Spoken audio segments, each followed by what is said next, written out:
Hello beautiful people, I'm Belkis and I'm back with a new video. Today I want to talk about The Summer Hikaru Died. It's an anime that came out last year, I think around September, I'm not sure. But I'm just watching it now because I'm a bit late with stuff like this, and honestly I didn't have time to get really into anime, so I'm trying to do that again to get back into the flow and see what's up, see what's new. And I watched actually only 8 episodes of the anime. It has 12 episodes and only season 1 is out, but a season 2 was announced, so I'm hyped also for that. So if you're wondering where I'm looking down, I have my iconic iPad here again. I have written down some notes that I want to go over with y'all. And yesterday I finished watching episode 8 and oh my gosh, I have so much to say. My stomach is turning, but in a good way, I don't know. So let's get into it. I want to start off with talking about Yoshiki because I love him as a character. He is quite complex and I love seeing like his anxiety he has with dealing with grief itself and dealing with the situation and his desire to escape the village, to escape to the city, because if you live in a town or like a small place and you know quite a few people, it can happen that they are all bored and just want to chit chat, talk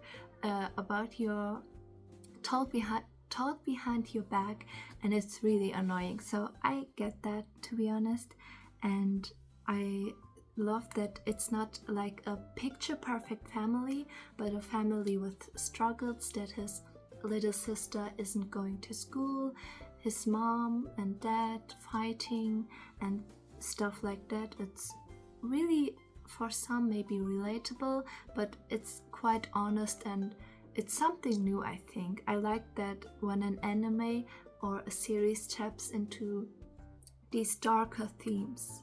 I also love that for Yoshiki, he sees the consequences and not everything is going smooth as he planned at the beginning, because Hikaru, or the thing that possessed him, I'm saying possessed because I don't know how to describe it in English, but you know what I mean. But yeah, that he sees the consequences of getting mixed up and the people around him noticing, the villagers noticing, strange things happening and occurring. And I think it's good that it's like a slow burn anime and not like this peak and everything is happy. And with Yoshiki there is also this push-pull effect of accepting it and pushing it away, then accepting it again. Like he doesn't know really what he wants, or he has this desire but he doesn't know how to deal with it. And one of my favorite scenes is actually when I will blend it here maybe if I find it on the internet, is when Yoshiki was touching the insides of Hikaru, or that goo-like monster alien thingy, and he describes touching the inside of the entity possessing Hikaru, referred to as chicken as feeling, like cold raw chicken and marinade. I found this description on the internet. I think it's so funny, and when they pop up this picture of the raw chicken, I was like oh my gosh, I'm blushing. It's so funny. How do they come up with this? Like, I understand cold and eerie feelings, but cold marinated chicken is so funny. I love it. I also love that Yoshiki has a complex do I say it right? Yoshiki. I hope I'm saying it right. Has a complex mix of deep yearning, guilt, and comfort when interacting with the entity mimicking Hikaru. Acceptance and familiarity that allows him to embrace his repressed long-term romantic feelings, despite knowing the original Hikaru is dead, allowing him to feel that his desires are not wrong. And I like this one as well because we always see those flashbacks, and it helps us understand his childhood friend, these emotions and feelings they had, the jokes, the laughing, but also the fighting and bad sides. Like, for example, as children we always fight, and there was a situation in one episode where there was a flashback of a dead bird, and Hikaru was blaming Yoshiki that he didn't feed him, and they were blaming each other before they were fighting. But I think it's quite beautiful because these are raw human emotions. They are kids, they are growing up together, they're experiencing things, fighting, conflicts, how to solve them and such. And I like also that he sees this Hikaru thing, this entity possessing him, as a completely new thing. I think he compared them quite a bit, but then he started to see it as something on its own, and he was ready to teach it. And but there was also these emotions of pulling back, hesitating, or accepting it, pulling back, and I like this quite a lot. Let's talk about some side characters. This guy, I will blend him here, Tanaka, I think. His name was Tanaka, I think. I don't know, I will blend the correct name if I find it. I think he and his hamster are so funny. And in episode 8 there was also, I will talk about it later again, but there was this brief moment of Yoshiki and him and Tanaka together, and Yoshiki was petting his hamster. It was cute. Those are like those random funny moments that I appreciate in this anime, because it also has quite a bit of dark, eerie sides and feelings, and there were some scenes that literally turned my stomach, and I will talk about this. I will get to this in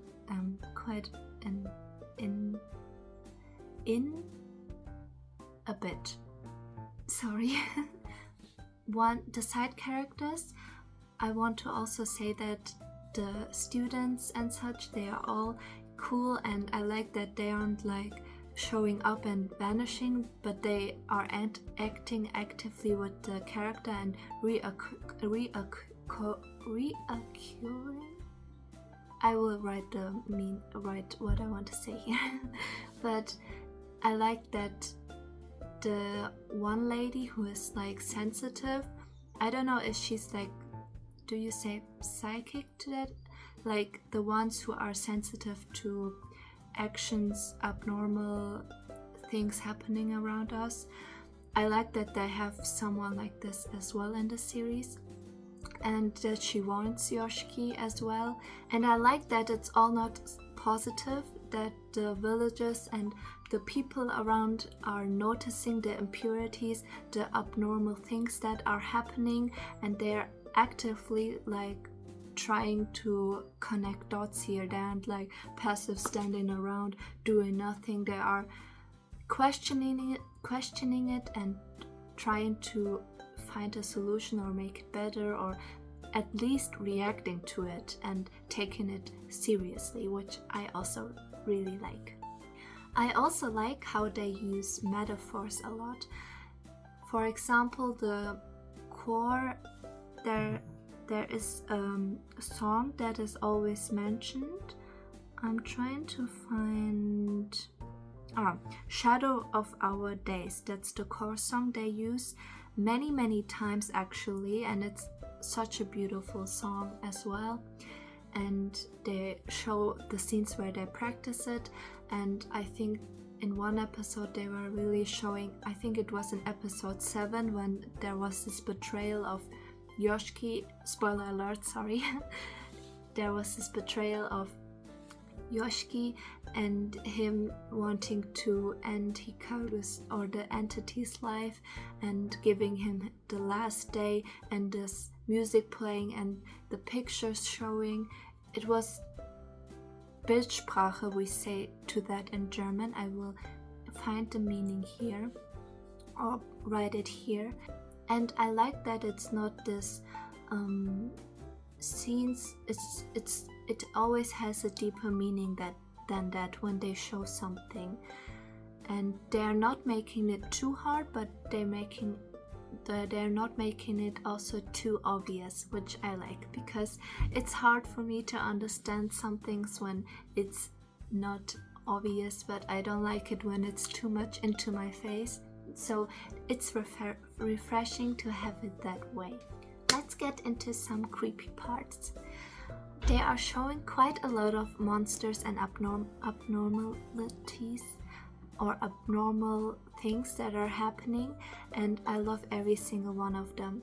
I love that these monsters aren't just like creepy faces, but they, like the swinging one I remember, and the one with in the bathtub, that freaked me out. Let's talk about this. There was this moment in one episode, I don't remember which one, but they were investigating because Yoshiki's sister was in the bathroom and saw this wig lady, they called it, I think. And when Hikaru and Yoshiki went there after school to fix it, and Hikaru eating this thing or absorbing it, the struggle they had, this scene was so intense. I felt so, I don't know how to describe it. It was eerie. I got chills, especially when they showed that Yoshiki's face. Oh my god, his eyes were drawn so creepy that caught me so off guard, and I was so scared. I'm like, ooh, what is happening here? And I like how they drawn him. It was so creepy. I don't know. I'm quite. It's not hard to freak me out, but that caught me so off guard, I feel like.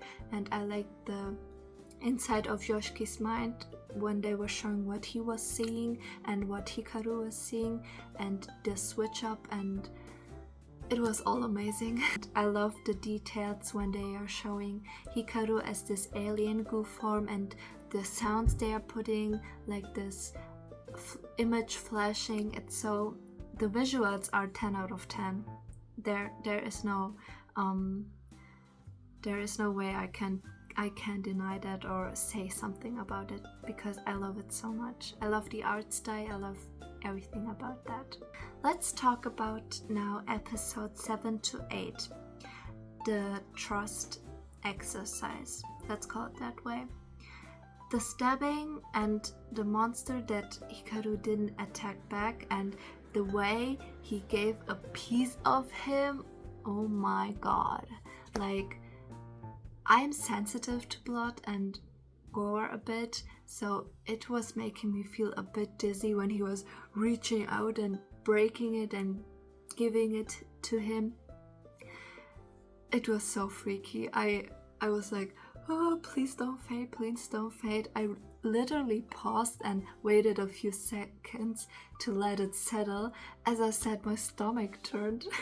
It was so freaky. And in episode 8, I like that they are going more into the lore again, talking about Nonoki-sama, I think his name was, the mountain, and the soul-containing hamster or whatever that was. And I like that they are getting more into the lore and finding more about it, because I think that was missing a bit for me in the earlier episodes. But as I said, I'm only at episode 8 by now. I don't know if I think they'll go, so I'm speculating that they'll go further into this lore and Nonoki-sama and what's up with that mountain, because these are questions we have been asking ourselves since episode 1, I think. So it will be great to have some answers. but I think it will not answer everything because we wouldn't have a season 2 announced then. I didn't read the mangas, so I only watched the anime. I don't know anything about it, so I don't think the manga is ended as well, but maybe towards it, I don't know.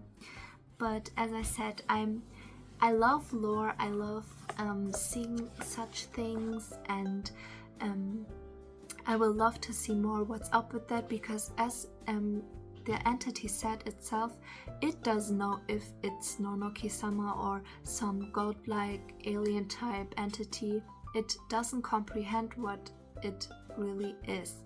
So I find this very interesting, and let me know what you thought about the anime in the comments, and did you plan to watch season 2? And yesterday I actually posted a short where I was showing my drawing of Hikaru I made. This is from episode, I think it's episode 7 or 8. I think it's episode 8 or 7. One of those, but where he was reaching inside him, and this piece here where he broke it off and gave it to Yoshiki. So Yoshiki? I don't know. I hope I'm saying it right. But where he was giving a piece of him so that he gets weaker and can't attack or kill easier, or that he is more at a leash. Let's put it that way. And yes, I love this glue alien art. Let me show you this way.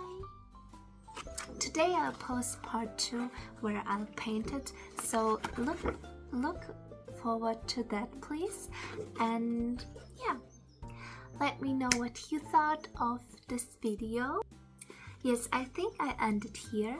Let me know what you think of this anime and your thoughts if you're planning to watch season 2. And yeah, if you have anime recommendations, please leave them in the comments, because as I said, I'm trying to get back into anime, and I hope I can find some good ones to watch. So yeah, look out, as I said, for the part 2 of this short that I'll post about drawing him. So yeah, thank you for watching. Bye bye.